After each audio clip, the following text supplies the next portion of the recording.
Boa noite, queridos, a graça e a paz, amém? Louvo a Deus pelo privilégio de poder servir ao Senhor através do ministério da palavra. Talvez você tenha ouvido muitas vezes, muita gente dizer, eu nunca pensei em ser pastor, né? Eu acho que eu estava um nível acima disso. Eu nasci numa igreja evangélica, sou filho de uma família dividida. Minha mãe me criou no evangelho, eu nasci na igreja. Não nasci no fundo da igreja não, mas nasci na igreja também. Né? Hoje nós vimos uma história tão linda, né, de alguém que nasceu dentro da igreja. Eu até queria esse trem, sabe? Só que eu nasci em casa. A família era muito pobre, nós não tínhamos recursos. E eu morava numa favela. Eu morava na favela do Vidigal, no Rio de Janeiro. E eu morava num lugar muito alto. Então nós já sabíamos que não ia dar tempo. Na hora que a minha mãe entrasse em trabalho de parto, era impossível descer, até porque não tinha condução na ocasião. Eu nasci em casa, eu nasci no chão de casa, né? Minha avó era parteira, e nós tivemos uma vida bastante limitada, né? Bastante limitada quando criança. Mas uma coisa que sempre foi um esteio na minha vida foi o Evangelho, foi a palavra de Deus, foi o ensino da palavra. Quando a Bíblia diz, ensina o menino o caminho que deve andar, e a Bíblia explica que tipo de ensino é esse. Não é qualquer ensino. Ela diz que para você ensinar, existe uma metodologia, então vamos fazer, andando pelo caminho, colocando diante dos olhos dele. Há um tempo de investimento. Ensino é investimento. Ensino é gastar tempo. Tá? Quando a Bíblia diz, ensina o menino, tem uma forma. A Bíblia explica a forma de você ensinar. Né? Só você ir lá falar, entender quais são os princípios que Deus dá à nação de Israel para que eles ensinem seus filhos a palavra de Deus, a guardar a palavra de Deus. E eu fui criado dentro dessa cultura de aprender o versículo, de estar na escola bíblica dominical, sabe, de passar por toda aquela história, né, tá? Os cordeirinhos de Jesus, embaixador do rei, fui embaixador-chefe, decorei todas aquelas histórias compridas dos batistas, né? Então, tudo você pode imaginar, eu fiz, né? Me tornei líder de adolescente muito cedo, e eu sempre servi ao Senhor. Mas eu tinha algo no coração, eu dizia assim, eu nunca quero ser pastor. E havia uma razão específica para isso. Tá? A razão é que os pastores que eu tive na minha jornada, na minha vida cristã, foram homens muito bons, foram bons mestres, né? Talvez a maioria de vocês nunca tenham ouvido falar, mas meu primeiro pastor chamava-se Antônio Neves de Mesquita, o único arqueólogo batista que teve pelo menos por 10 anos das escavações ali em Israel. Ele era o diretor do seminário, então ele era um mestre renomado. Ele foi o primeiro comentarista, antes do Hernando Dias Lopes e qualquer outro, ele foi o primeiro comentarista da Bíblia, livro por livro. Infelizmente ele morreu enquanto comentava Ezequiel, mas ele fez o primeiro compêndio de livros comentados, e ele foi um mestre na minha vida, né? Eu tive bons pastores, entre outros pastores que passaram na minha vida. Mas uma coisa que me incomodava no meio da igreja, e eu sou bem sincero, bem transparente, era a forma desonrosa como a igreja tratava o pastor. Tem, assim, a exigência, principalmente dentro do contexto que nós vivíamos, há muita cobrança e pouco reconhecimento, muita exigência. Eu disse assim, eu não quero esse trem para mim, sabe? Eu não quero esse negócio, não, sabe? Eu quero servir a Deus, mas eu não quero essa pressão. E eu tinha muita vontade de crescer na vida, e Deus me abençoou, graças a Deus, pela misericórdia dEle, com muito esforço, Deus foi nos dando oportunidade de estudar, estudamos, e nos formamos, depois fui para o seminário, e quando eu fui para o seminário, a minha namorada, que na ocasião era namorada, hoje esposa, ela me fez uma pergunta, ela falou assim, você vai ser pastor? Eu falei, nunca. Ela falou, tem certeza? Eu falei, tenho. E quando eu estava no meu 3º ano de seminário, nós nos casamos, e nos casamos no seminário, tá? Na capela do seminário. E um pouquinho antes, alguns dias antes de casar, ela falou assim, amor, você vai ser pastor? Eu falei, nunca. Eu quero ser um mestre, quero ser um educador, quero ser um líder, quero ser um obreiro preparado, mas pastor, não quero ser pastor. Ela falou assim, você assinaria um documento? Estou falando assim, antes de casar. Eu falei, claro, pode escrever. E ela escreveu, e nós, naquele documento, nós, antes de casar um pouquinho, alguns dias antes de casar, nós escrevemos o que nós gostaríamos de ter, quantos filhos. E o primeiro item da nossa era no item número 1. do nosso acordo pré-nupcial. Não tinha dinheiro, porque eu era salariado, era vendedor, não tinha bens materiais, né? Era só estilo de vida. Né? E o primeiro item é: eu nunca serei pastor. E eu escrevi e rubriquei do lado: eu nunca serei pastor. Né? E vocês sabem que eu sou um homem de palavra, está me vendo hoje aqui, né? Então, eu nunca desejei estar nesse lugar. Mas como nós ouvimos hoje com muita maestria, eu descobri que eu não faço o que eu desejo, eu faço aquilo que eu nasci para ser, eu faço aquilo que eu nasci para viver. E eu costumo dizer que eu não sou um cara ousado, mas eu sou um cara extremamente obediente. Tá? Aonde a sua ousadia não te leva, a tua obediência te conduz. Tá? Sabe? Tem certas coisas que não são a sua ousadia. A sua ousadia ela te leva até um determinado limite e te leva a fazer besteira. Pessoa ousada demais, sabe? Normalmente nem sempre tem discernimento. Então eu prefiro ser obediente em vez de ousado. Agora é bom se você puder ser ousado e obediente, né? Então, quando o cara é ousado e obediente, ele vai usar dentro daquilo que Deus o chamou para fazer. Ele vai empreender dentro daquilo que Deus quer, o propósito profético da vida dele. E eu decidi obedecer a Deus, e ao longo da minha jornada, encurtando um pouco um longo testemunho, depois de criar uma carreira profissional, eu comecei a empreender, eu virei empresário, e cheguei a ter 5 empresas, e nesse período eu cheguei a ter 308 funcionários. Sabe? O Senhor nos deu condições de ter bons recursos, eu comprei bens materiais, enfim, Deus me tirou da favela, e pela sua misericórdia, pela sua graça, Deus nos deixou muito bem de vida, estávamos muito bem. E no dia 18 de maio de 1997, 18 de maio de 97, eu estava recebendo um apartamento, que tinha sido assim, a maior compra, a maior aquisição material pessoal que tinha, um apartamento na Barra da Tijuca, no Rio de Janeiro, tá? Na área nobre da Barra da Tijuca, o início da Barra, a parte sul da Barra da Tijuca, e eu estava recebendo um apartamento. Eu fui naquele apartamento e eu cheguei na janela, e era uma varanda, pé na areia, aí você tinha todo o mar, à direita mar, à esquerda mar, na frente mar. Quando eu cheguei naquela sacada, eu comecei a chorar, e eu falei: Senhor, o que darei eu ao Senhor por todos os benefícios que me tem feito? Eu lembrei de onde eu tinha saído, eu lembrei 14 anos na favela. Gente, quando eu falo de pobreza, eu falo. Minha primeira cama eu tive quando eu casei, aos 25 anos de idade. Eu só dormia em sofá, esteira ou chão. Meu primeiro banho de chuveiro eu tomei aos 14 anos de idade, porque não tinha água encanada na favela. Então, sabe, eu sei o que é pobreza, eu sei o que é limitação financeira. E quando eu estava diante daquela cena da graça de Deus, a surpreendente graça de Deus na minha vida, eu comecei a chorar, porque eu sabia que tudo era fruto da graça dele, sabe? Fruto era o favor dele que havia me alcançado. E naquele dia mesmo que eu fiz essa pergunta, eu acabei me envolvendo num trânsito que eu fui guiado. E para quem conhece Rio de Janeiro, a favela do Vidigal fica na orla, né? Entre a Barra e o Leblon. E eu estava fazendo aquele trajeto da Barra para o Leblon. Quando eu vi, eu estava dentro da favela. Quando eu entrei na favela, sem querer, querendo, como diz o Chaves, né? Quando eu entrei naquela favela, eu falei: tem alguma coisa, Deus está me movendo. Eu não sei como é que eu fui parar lá dentro.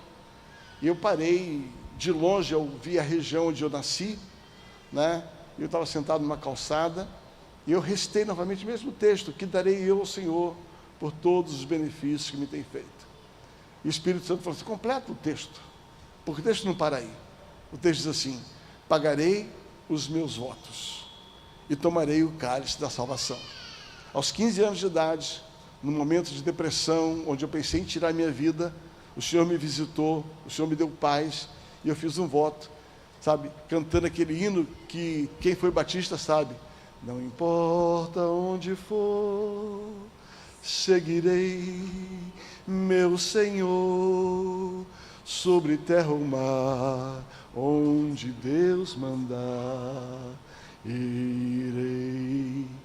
E essa música, eu cantei ela, sabe, aos 15 anos de idade. Eu creio que ali foi um partir do Senhor na minha vida. E quando eu estava ali na favela, nesse dia, 18 de maio, essa música voltou. Eu sabia que a brincadeira de empresário tinha acabado. Eu sabia que a minha vida, eu ia precisar morrer. Eu ia precisar morrer. Entende? E aí começou uma jornada ministerial. Eu casei com uma mulher linda, crente, porque ela passou muito perrengue do meu lado, passou muito aperto financeiro. Quando eu casei com ela, fui morar em frente à Cidade de Deus, num conjunto residencial, sabe? Então assim, ela pagou um preço muito alto para estar do meu lado, e agora ela está vivendo de boa, comprando um apartamento na Barra. E eu falei assim: amor, Deus falou comigo para parar tudo. Ela foi orar, falou assim: vamos embora. E ela falou assim: tá. Ela falou assim: deixa eu falar uma coisa para você. Eu falei: pode. Ela foi lá na Bíblia dela, ela falou assim: tem mais de uma semana que eu peguei aquele papel da nosso contrato pré-nupcial. E ela pegou aquele papel que eu assinei no dia 18 de maio de 1997, sabe? Nós já tínhamos sido ordenado pastor, tanto eu quanto ela. Ela falou assim: eu preciso rasgar isso aqui, porque isso aqui é uma legalidade, isso aqui está prendendo a nossa vida, você é um pastor. E eu estou aqui hoje por causa disso. Estou aqui porque eu decidi morrer para mim e viver para o Senhor, né? E amo estar aqui, amo pregar a palavra. Nunca imaginei sair do Rio de Janeiro, muito menos um dia chegar em Cuiabá, chegar em algum lugar, sabe? Tem sido tão bom servir ao Senhor, tão prazeroso servir a Deus, sabe? Um dia as minhas filhas perguntaram para mim, eu tenho duas filhas, a Kemily com 36 anos, hoje pastora e missionária lá em Portugal. Nós temos uma base missionária em Portugal, na cidade de Aveiro, e ela é casada com um pastor e é missionária lá. E eu tenho uma filha que está comigo em São Paulo. Ela se casou, foi para os Estados Unidos, passou 4 anos na IHOP, 4 anos na sala de oração, depois passou mais 2 anos numa faculdade teológica e retornou. E antes de tudo isso acontecer, um dia, a minha filha mais velha falou assim: pai, por que você é pastor? Eu falei assim: porque eu amo ser pastor. Eu não queria ser, só que eu sempre sou o que eu sou, eu sempre estou onde eu estou. Se esse é o lugar que Deus me quer, esse é o melhor lugar do mundo. Repete comigo: se esse é o lugar que Deus me quer, esse é o melhor lugar do mundo. É melhor estar com Deus na favela, é melhor estar com Deus na Alfavela do que estar sem Deus no Alphaville. Sabe? Porque você e Deus são maioria, você e Deus tem tudo. Então, sabe, tudo que você não pode perder é a parceria de Deus. Eu não sei para você o que é temor a Deus. Muita gente acha que temor a Deus é medo de Deus. Sim e não. Deixa eu dar a minha definição de temor a Deus. Temor a Deus é um profundo sentimento que chega a beirar o medo de entristecer a Deus. Preste atenção. Não é medo dele, mas é medo de provocar nele um sentimento de desaprovação. Eu vou repetir. Temor é um desejo profundo de não entristecer a Deus. Sabe, eu não quero causar tristeza em Deus. Isso é temor. Temor não é medo do juízo de Deus. Não é servi-lo pelo medo do castigo. Não é desobedecer porque tem medo de castigo.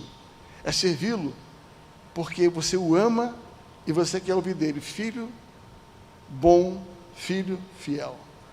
Queridos, isso não tem nada a ver com o que você faz. Tem a ver com quem você é.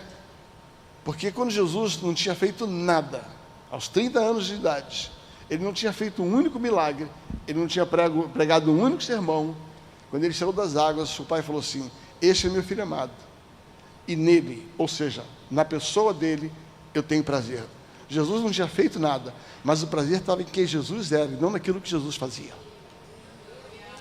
Então, temor a Deus, e você que está aqui, aluno do Carisma, ou não, tá, você precisa entender que você precisa viver em função da eternidade, não em função da terra.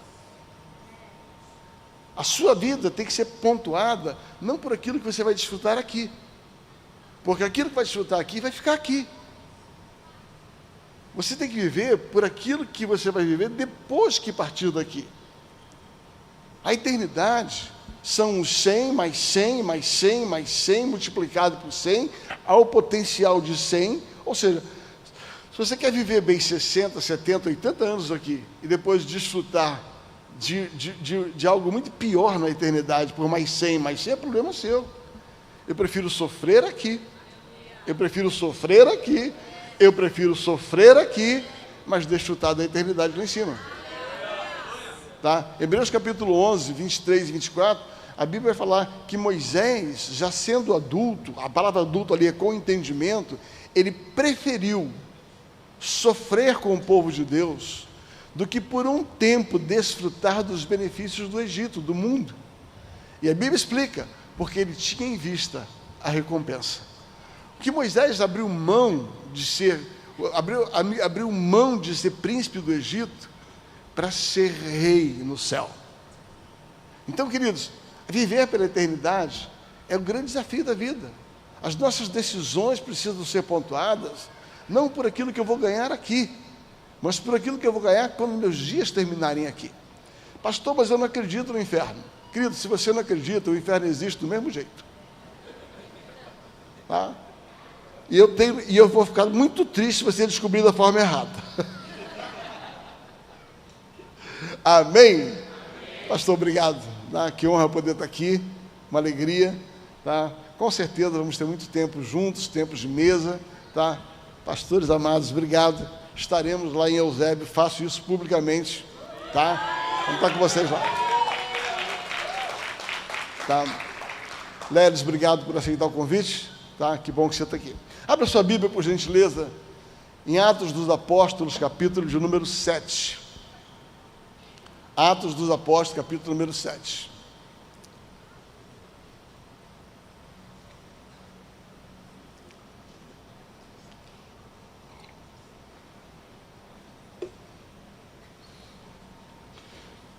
A partir do versículo de número 17, eu vou ler na versão Almeida Revista e Atualizada, a ARA, mas você pode acompanhar na sua versão, ok? Vamos lá. Atos capítulo 7, a partir do versículo 17, diz o seguinte: como, porém, aproximando-se o tempo da promessa que Deus jurou a Abraão, preste atenção no texto, gente, vocês estão na conferência de ensino. Posso ensinar vocês a ler a Bíblia? Tá, deixa eu explicar para vocês que ler a Bíblia. Tá? Quando se diz assim, como, porém, aproximando-se o tempo da promessa que Deus jurou a Abraão, então, significa que a partir daqui, Deus vai informar o que aconteceu por causa da promessa. Está entendendo? Deus havia feito uma promessa para Abraão, e agora está aproximando-se o tempo de cumprir essa promessa. E ele vai relatar, isso aqui é Estevão, o discurso de Estevão, em Atos capítulo 7, ele vai relatar a partir daqui o que é que vai acontecer quando estava chegando o tempo de cumprir a promessa. Tá? Como, porém, se aproximasse o tempo de cumprir a promessa de Deus, jurou a Abraão, o seu povo cresceu e se multiplicou no Egito, até que se levantou ali outro rei, que não conhecia José. Esse outro rei tratou com astúcia a nossa raça e torturou os nossos pais, ao ponto de forçá-los a rejeitar os seus filhos, para que não sobrevivessem. Por esse tempo, prestar atenção, vamos lá, diga assim, por esse tempo.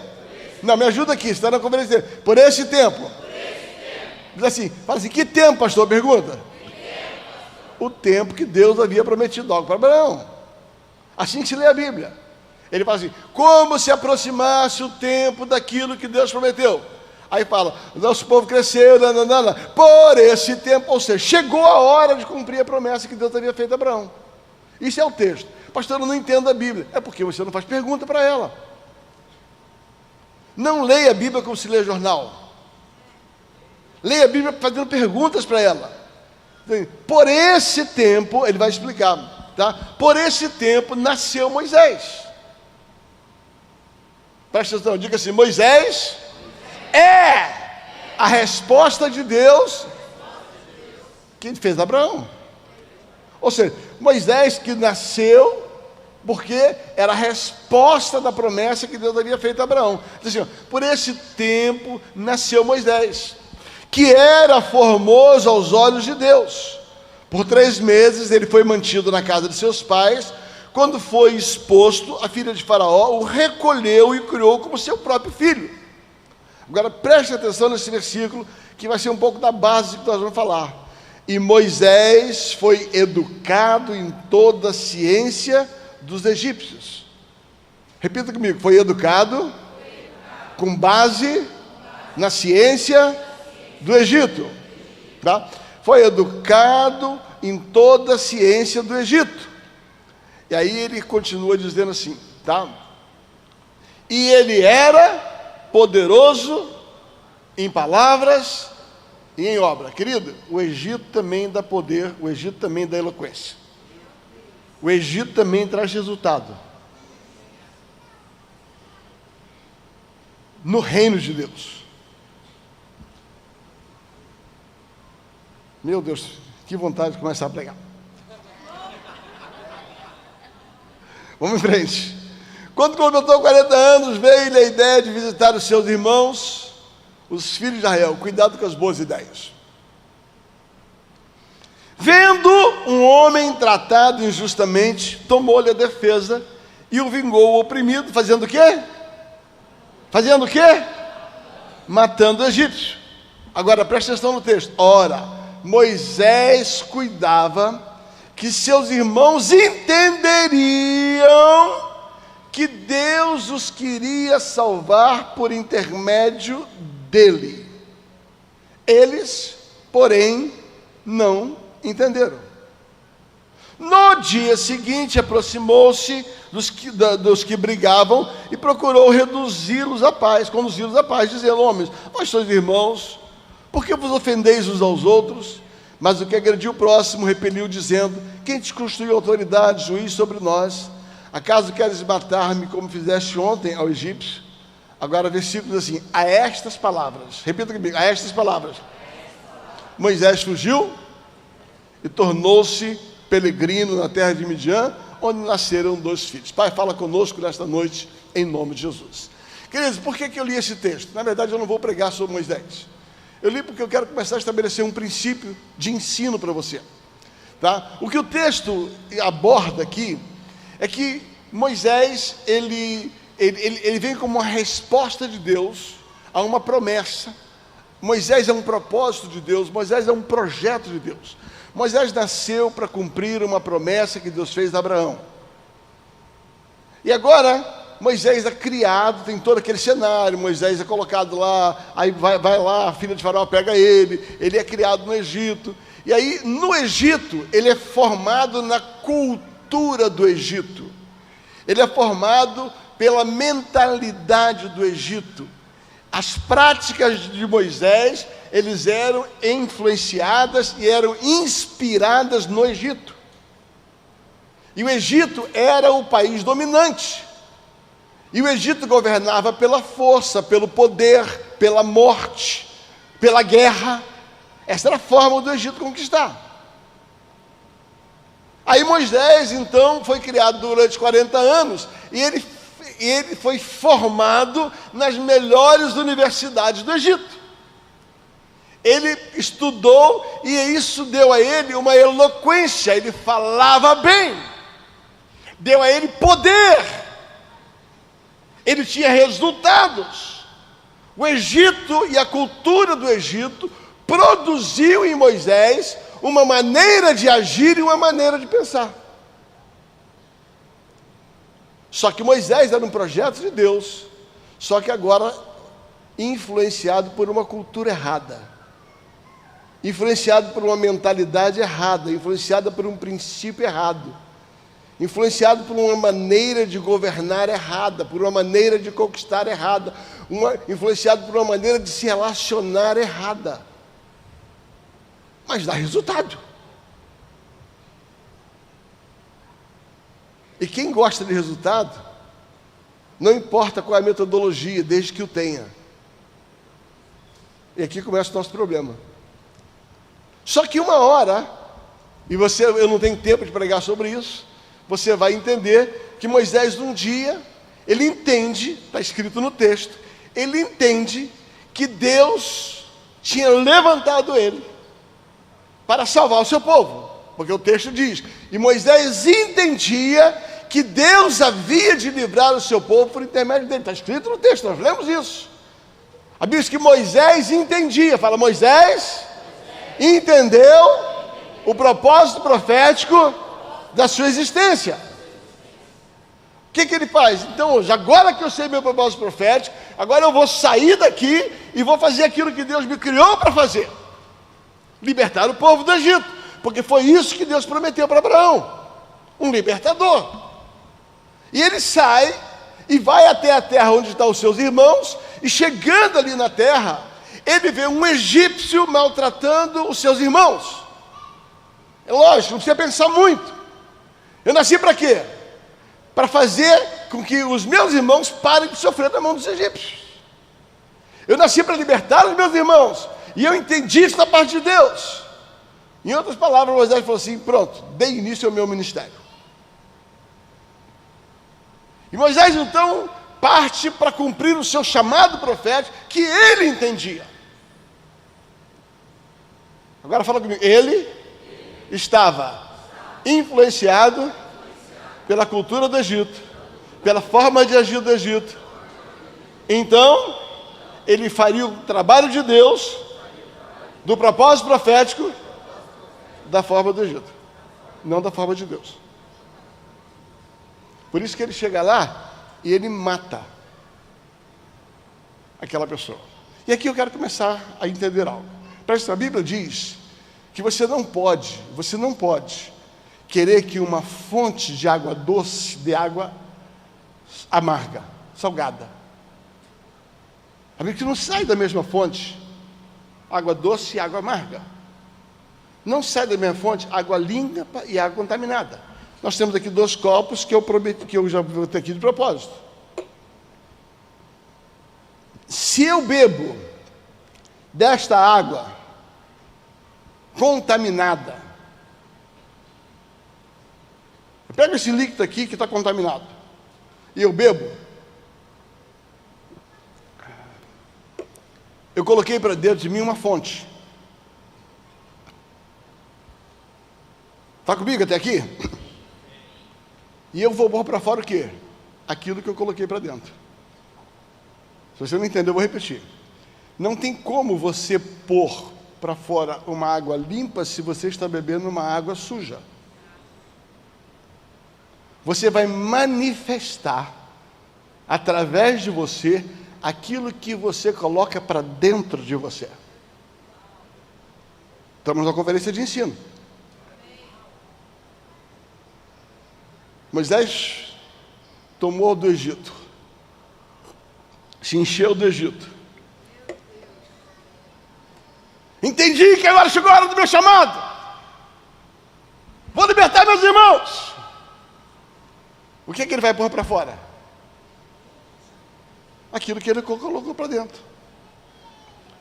Aí Moisés agora quer cumprir o propósito de Deus do jeito do mundo. Ai, Jesus amado, meu Deus do céu. Agora é curso, é coach, é isso, é estratégia, é isso, é não sei o quê. Agora você faz, você dá, você recebe. É Egito.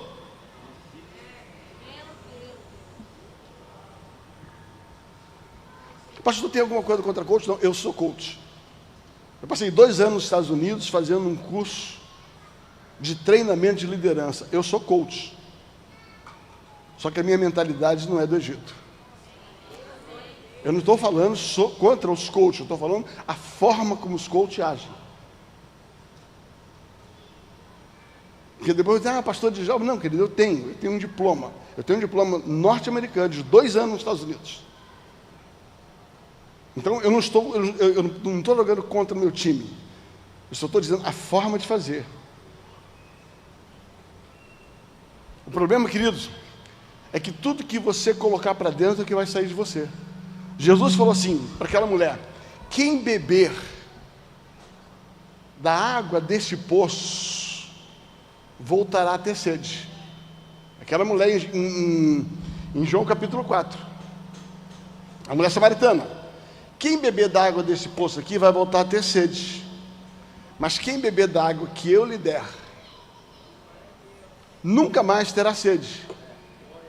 E do seu interior vai fluir a água que você beber.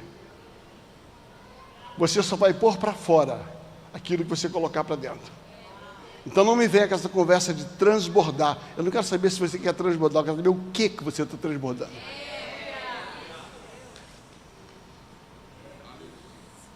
Não, pastor, eu estou aqui, pastor, eu quero fazer... Não. Qual é a tua origem? Qual a tua fonte? Qual foi a tua escola? Qual foi a tua escola?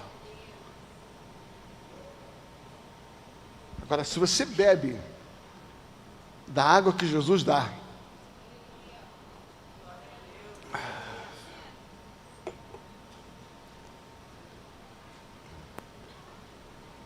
dito isso, onde eu quero chegar?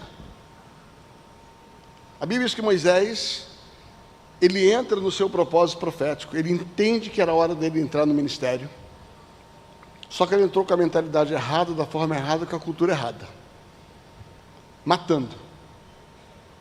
Só que em seguida ele volta no dia seguinte. A Bíblia diz, no dia seguinte ele voltou. Querido, me responde uma pergunta aqui no seu coração. Ele voltou para fazer o quê? Matar outro egípcio. Porque ele estava no ministério agora.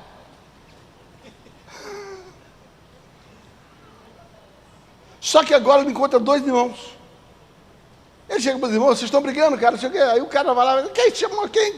Você pensa que eu não vi o que você fez ontem? Você não pensa que eu vi você matando ontem? Você não pensa que eu vi você usando a cultura do Egito? E pega e mete o dedo e denuncia o erro de Moisés dentro do ministério. O que aquele irmão fala é, ok, agora você vai querer governar sobre mim, exercer o seu ministério sobre mim, dominando, me matando. Ele está dizendo assim, que líder autoritário você vai ser? Você acha que eu vou me sujeitar a você? Do jeito que você matou ele lá, você governa e você exerce o ministério dessa forma. Quem é que te constituiu? Ele está dizendo assim, quem constituiu? Qual é a resposta? O Egito, não foi Deus. Então a pergunta do cara tem sentido. Quem foi que te constituiu a autoridade? O Egito. Quem foi que te estabeleceu, rei sobre nós? O Egito. Mas ele era fruto de um projeto de Deus. E quando ele fala isso, a Bíblia diz que por causa desta palavra, Moisés fugiu. Moisés não fugiu com medo de Faraó. Moisés foi ferido no exercício do seu ministério. Ah, Jesus, presta atenção. Presta atenção. Quem desviou Moisés do seu chamado não foi o diabo, não foi Faraó, foi os irmãos da igreja.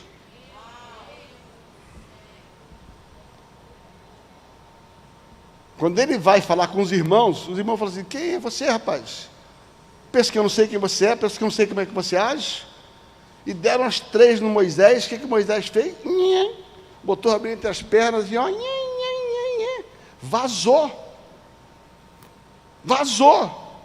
A Bíblia diz que Moisés, está escrito lá, por causa destas palavras Moisés fugiu. Está escrito no texto de Atos, por causa destas palavras Moisés fugiu. Ele passa 40 anos no deserto. Eu fico pensando, o que foram esses 40 anos na vida de Moisés? Ele passando a vida da cabeça dele, tentando se culpar. Falou, cara, o que eu fiz? Agora que eu podia estar no ministério, eu sabia disso, eu sabia que Deus me chamou, eu nasci para isso. E o que foi que eu fiz? Entenda que Moisés, ele passou 40 anos por causa de um duplo erro. O erro dele, por ter feito da forma errada, e o erro dos irmãos por não ter ajudado ele a fazer a forma certa. 2 erros.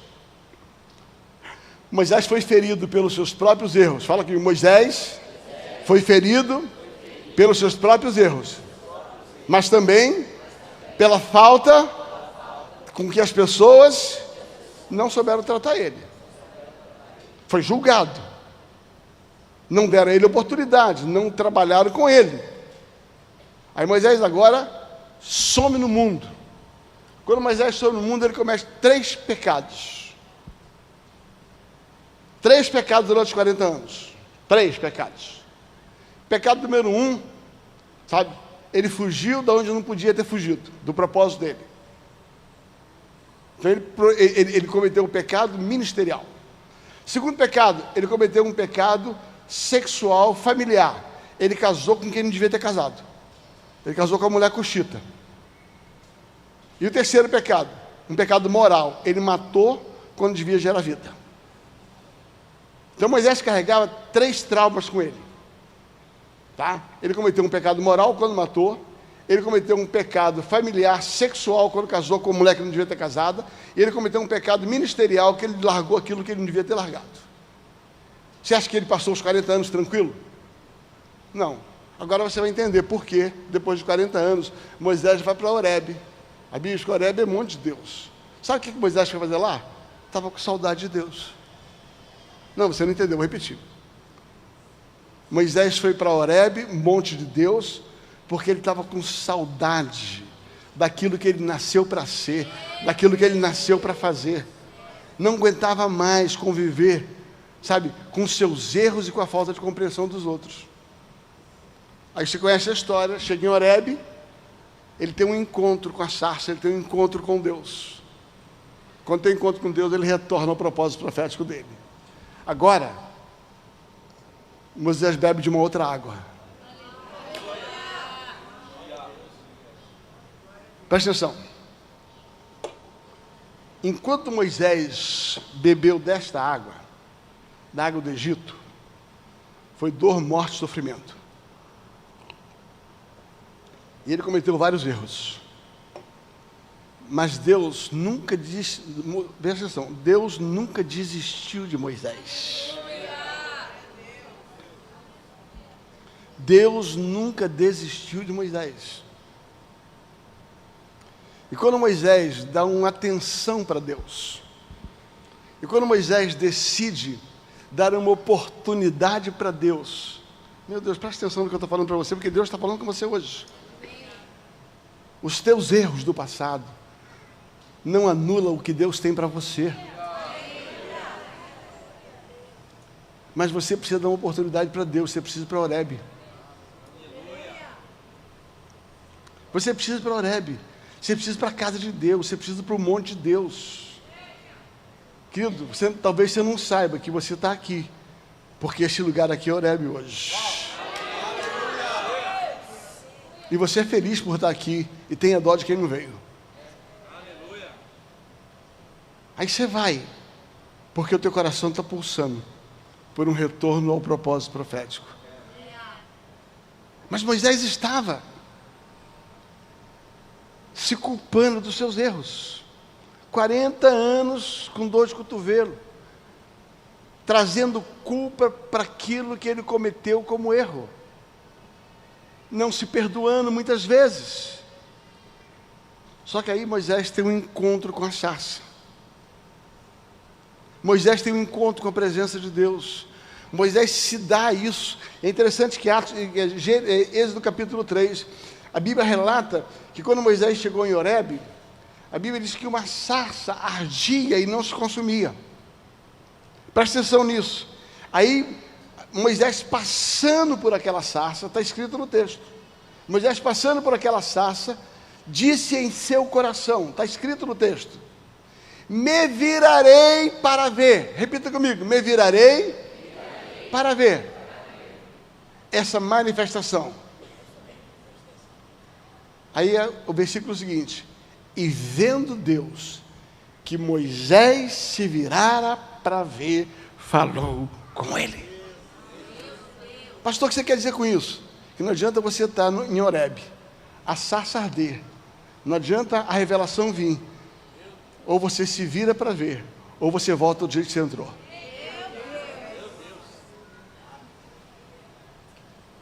Pastor, eu fui à conferência, fulano não foi, meu problema não é o que você está fazendo aqui, o que você vai fazer depois daqui.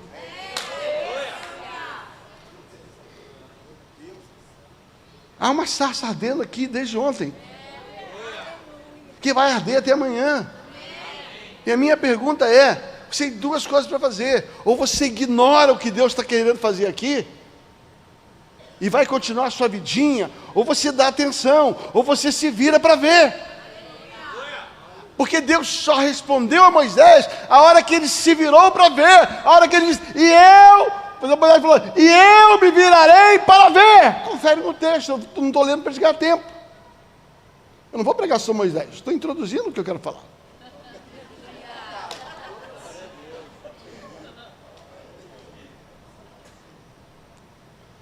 E Moisés olhou.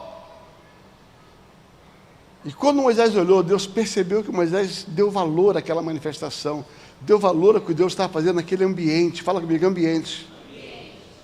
E quando ele deu valor àquilo, Deus falou com ele. E qual foi a palavra de Deus? Moisés, Moisés, tenho ouvido o clamor do meu povo, tenho ouvido o choro do meu povo, desci para socorrer, e agora eu estou te colocando de volta no lugar que você nunca devia ter saído. É a resposta dele. Eu estou te colocando no lugar onde você nunca devia ter saído. Essa é a palavra de Deus para quem deu atenção. Então, queridos, o que eu queria deixar nessa introdução para você? Tá? Você nasceu por causa de um propósito de Deus, diga amém. E não importa a hora que você vai ser ativado, você tem que tomar cuidado. Qual é a fonte que você está bebendo? Porque não adianta você entrar no ministério tomando água suja, porque você vai botar para fora aquilo que você botou para dentro. Moisés, enquanto foi poderoso com aquilo que ele recebeu do Egito, tá? Ele matou, ele era autoritário, ele queria as coisas pela força. Aí Moisés toma da água do Horebe. Quando ele toma da água do Horebe, pastor, lê o texto. Achei até que ele ia roubar a minha mensagem. Datã, Coré e Abirão decide se revolucionar contra ele, fazer uma revolução. Miriam e Arão decidem tomar o lugar dele. Se é no tempo do Egito, ele matava todo mundo. Só que agora ele tinha bebido outra água. E a Bíblia diz que ele se tornou o homem mais manso da face da terra.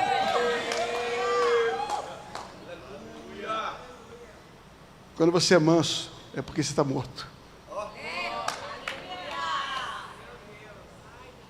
Mas você não morre enquanto você estiver bebendo daquela água lá, mano. Pastor, ninguém morre enquanto estiver bebendo da água do Egito. Não adianta você decidir morrer se você continuar jogando água veneno dentro de você. Se eu te der uma água mineral, você lê o rótulo e tiver escrito assim, 99% pura, 1% com clorofórmio, 1%.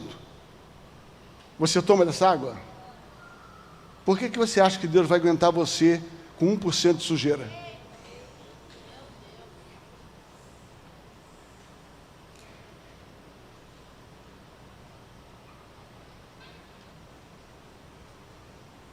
Ministério não é para frouxo, ministério não é para fraco. Ser crente tem que ser macho. Não é qualquer um que é crente, não. Tem muita gente da igreja, crente tem pouco. Nós estávamos falando sobre isso, porque crente não é aquele que entendeu o que precisa fazer, não é aquele que tem uma disciplina, é aquele que tem a cultura do céu. Manifesta na terra a cultura do céu. Não adianta você vir para a igreja e chegar atrasado no trabalho. Não adianta você vir para a igreja, ter uma disciplina de estar todos os cultos, se você trata a sua esposa que nem um cavalo. Se você mente, se você é fofoqueiro, se você fala mal, se você é destemperado. Parei.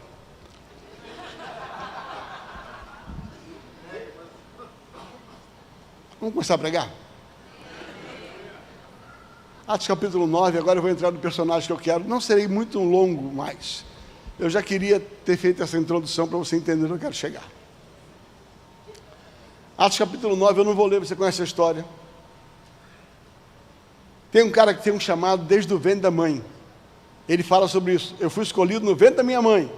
Como era o nome dele? Saulo. Fala comigo, Saulo.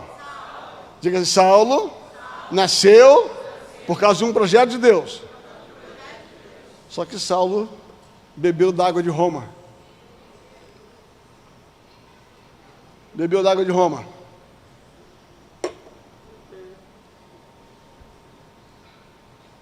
Atos capítulo 9, ele está lá com a consciência dele, querendo servir ao Deus que ele achou que servia.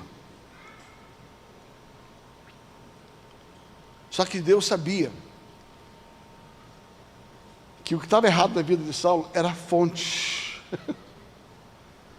Era a fonte pela qual ele bebia. E Deus é um Deus que leva em conta o tempo da ignorância. Não havia dolo no coração de Saulo. Saulo tinha convicção, ele dizia assim, se existe alguém que era fariseu dos fariseus, se era que guardava a lei, se alguém era eu, então era correto. Aos olhos dele, ele só estava instruído pela fonte errada. Ele joga na cara de todo mundo, quero ver que alguém era melhor do que eu. Fui formado aos pés de Gamaliel. Me preparei para o ministério. Só com a água errada. Com a fonte errada. Aí ele está na estrada de Damasco. Todo mundo conhece essa história, montado, sabe, no seu jumento, no seu cavalo, seja lá o que for, no seu elefante, no seu burro. Está lá montado na sua montaria. Só que Deus pega a gente quando a gente está fazendo algo inocentemente, ignorantemente, e Deus percebe que existe inocência no nosso coração, não há maldade, Deus desce para socorrer. Eu vou repetir. Muitas vezes nós estamos fazendo a coisa errada por inocência, por ignorarmos algumas verdades. E nesse tipo de hora, Deus socorre a gente. Você lembra do rei que ia coabitar com a esposa, com a Sara, esposa de Abraão? Na noite da coabitação, Deus aparece para ele, um rei ímpio. Diz assim, Abraão, tu tá maluco? Não, fala para o rei lá, Abimeleque, né? Abimeleque, tá maluco, rapaz? Essa mulher é casada. Aqui que ele fala, na inocência do meu coração, porque mentiram para mim, na inocência do meu coração, eu ia ter ela por essa noite, porque eu estou debaixo da ignorância, eu não sabia que ela era casada. Mas sabe o que Deus fala para ele? Porque eu vi a inocência do seu coração, eu desci para te socorrer. Sabe por que Jesus aparece na estrada de Damasco? Por causa da inocência do coração de Paulo. Todos nós vivemos no nosso ministério o primeiro I. O I da ignorância, o I da inocência. E nessa hora, Deus veio ao nosso socorro. Jesus aparece para ele, ali na estrada, e fala para ele sobre o propósito profético dele. E fala para ele, sabe que ele era um vaso escolhido, tá? Você conhece a história. Saulo então tem um encontro com Jesus, assim como Moisés teve um encontro com a sarça, e a partir daquele encontro, ele mudou a fonte.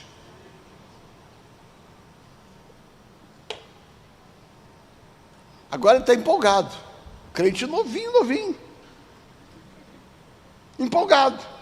A Bíblia diz que ele entra em Damasco, está tudo em Atos capítulo 9. Ele entra em Damasco. Quando ele chega em Damasco, ele quer pôr para fora aquilo que ele colocou para dentro agora. Cristo, a experiência dele. Só que a Bíblia diz em Atos capítulo 9, que embora ele tivesse sido uma experiência genuína, embora a experiência dele foi real, ele era imaturo. Diga assim, levanta o dedo.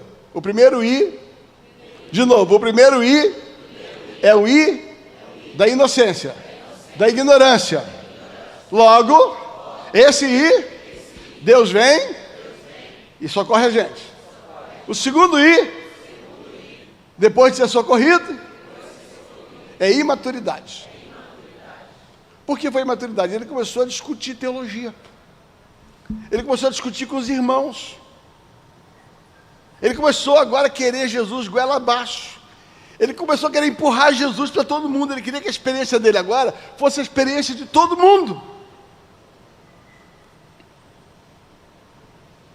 E a Bíblia diz que ele entrou numa discussão tão ferrenha, que os irmãos queriam matar ele. E se não fosse uma meia dúzia de gente que jogasse ele pela janela, num cesto, ele teria morrido em Damasco. Está lá em Atos capítulo 9. Sabe, gente, é crente imaturo, cheio de vontade de falar do Evangelho, mas não passou pelo carisma. Se você não tiver alguns fundamentos, você vai cometer erros e vai morrer. Se não vai morrer, alguém vai querer matar você.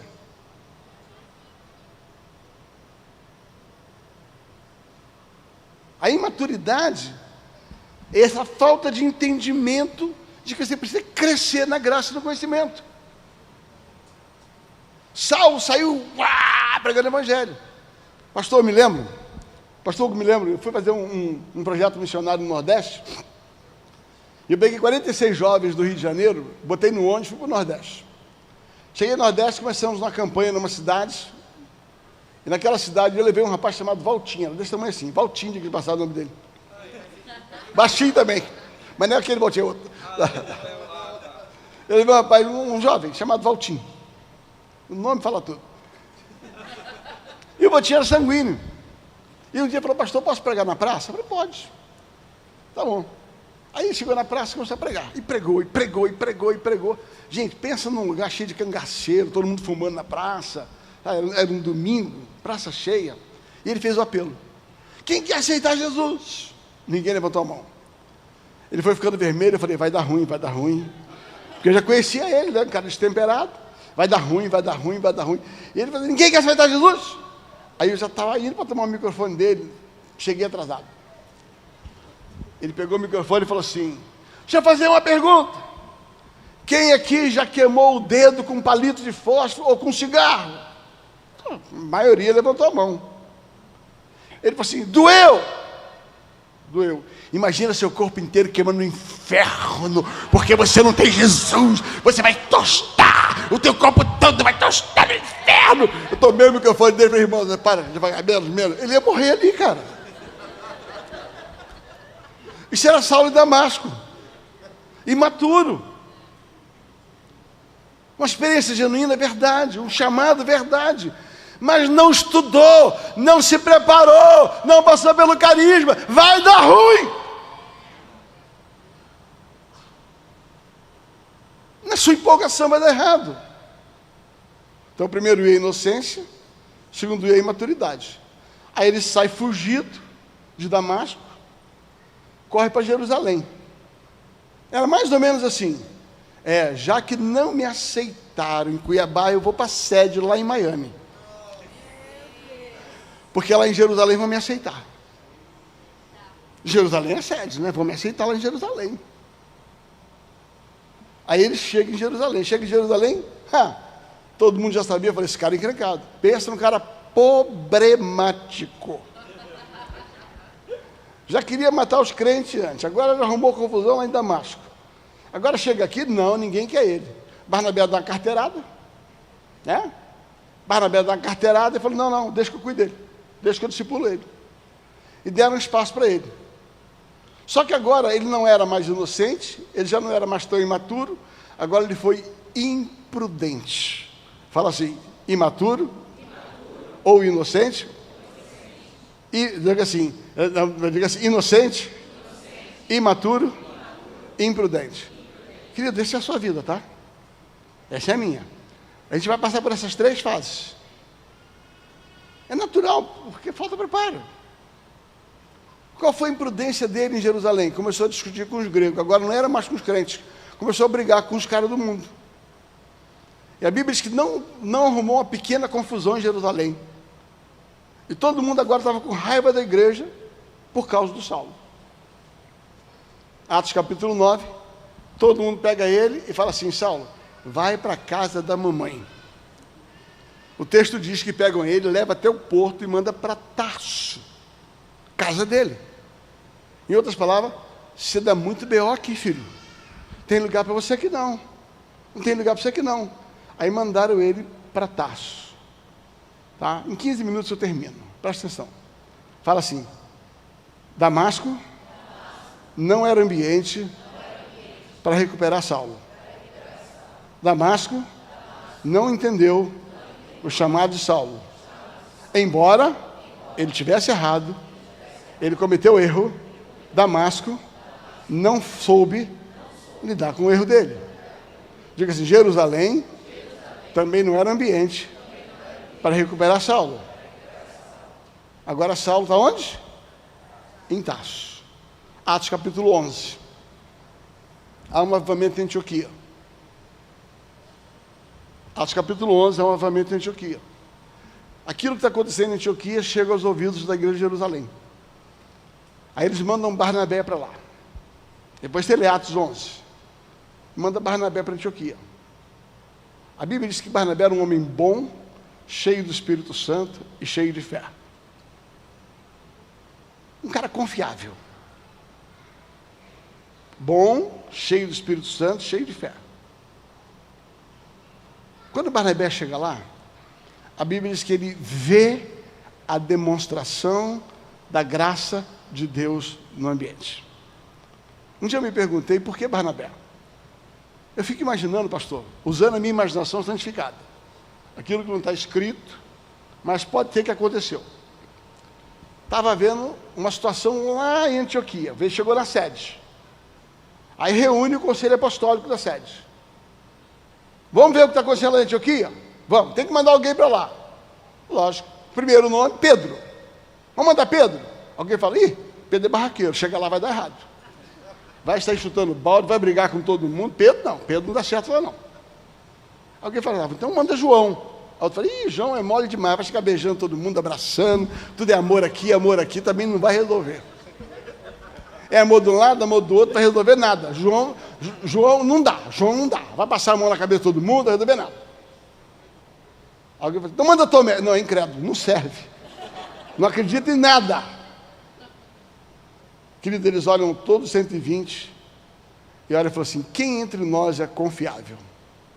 Quem entre nós vamos confiar numa tarefa que chega lá não vai dar problema. Chega lá não vai dar problema. Olharam e falaram, tinha um, Barnabé. Porque Barnabé era um homem cheio do Espírito Santo, cheio de fé. Barnabé era uma pessoa confiável. Querido, quando você tem uma missão, quem é a pessoa confiável que você mandaria para aquela missão? Agora, características de uma pessoa confiável e de um ambiente curativo. A Barnabé chega lá e vê a demonstração da graça de Deus. Você acha que aquele lugar não tinha problema? Claro que tinha. Só que Barnabé, em vez de ver o problema, ele via a graça para resolver o problema. Não, você não entendeu, vou repetir. Se manda alguém, volta com relatório, com problema. E aquela igreja é assim, aquela igreja é complicada, aquele pastor não sei onde. Sabe gente negativo, relatório negativo? Só que Barnabé tinha olho bom, e para quem tem olho bom, tudo é bom. Ele chega lá, em vez de ver o problema, ele vê o quê? A graça. Diga assim, Barnabé é o tipo do líder que vê solução em lugares complicados.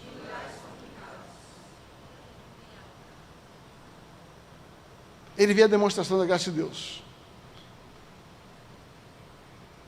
Aí a Bíblia diz que quando ele percebeu a demonstração do ambiente, fala comigo, ambiente. Ele falou assim, caramba, esse lugar tem alguém que precisa vir para cá. E o texto diz, e ele sai de Antioquia, vai até onde? Até Tarso. Atos capítulo 11. A Bíblia diz que ele sai de Antioquia e ele vai até Tarso em busca de Saulo. Chega lá e fala assim, Saulo, Damasco não entendeu você. Jerusalém não era ambiente para você. Mas eu descobri um lugar. Na Lagoinha Cuiabá. Um ambiente que vai curar você. Um ambiente que vai curar você. Barnabé é aquele que vê coisas boas em pessoas difíceis, que vê coisas boas em ambientes complicados. E Barnabé vai atrás de pessoas difíceis, de pessoas complicadas, que alguns ambientes rejeitaram. Talvez você tenha passado por alguns damascos na sua vida, que não souberam entender quem era você, e você saiu de lá frustrado, talvez por um erro seu, ou porque o ambiente não te acolheu. Talvez você tenha passado em algum Jerusalém, onde você não foi compreendido, onde seu ministério não foi compreendido, e você saiu de lá. Mas eu dou graças a Deus, porque hoje você está na sua Antioquia. Onde há uma graça, demonstração da graça de Deus. E nessa Antioquia é uma sarça que arde. Há uma sarça que arde. E Deus te trouxe aqui para você dar atenção a essa sarça. Essa conferência é um Horebe na sua vida. Você tem duas coisas para fazer. Ou você se vira para ver, e Deus muda a sua história, e Deus recupera você, mesmo tendo sido rejeitado em outros ambientes. Ou você passa de lado, acha bonita a palavra, e volta para a vidinha que você tinha, e não muda nada. Como é que termina o texto em Atos capítulo 11? Aquele ambiente era tão saudável, pastor, tão saudável, que a Bíblia diz que em um ano pregaram e ensinaram a palavra lá. Barnabé e Saulo ensinaram por um ano a palavra. E depois de um ano, a Bíblia diz que todo mundo dizia: eles se parecem com Cristo. A Bíblia diz que pela primeira vez, os discípulos foram chamados de cristão. A palavra cristão significa agem igual a Cristo. Beberam da água limpa.